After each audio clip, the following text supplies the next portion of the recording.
தெய்வத்தை வசியமாக்கும் 6 செடிகள் என்னென்ன அப்படிங்கிறத பற்றி தான் இந்த வீடியோவில் தெளிவாக நம்ம பார்க்க போகிறோம்.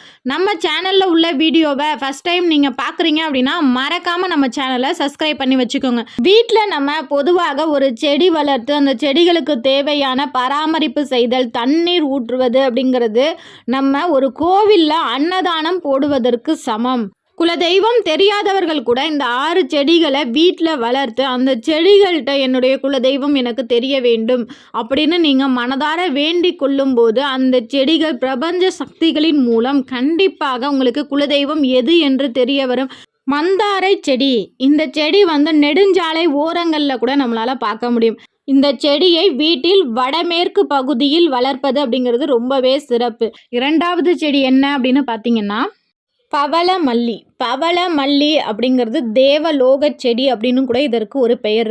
ஃபுல் வீடியோ லிங்க் கீழே உள்ள ப்ளே பட்டனில் இருக்குது, கட்டாயம் பாருங்கள், பயனுள்ளதாக இருக்கும்.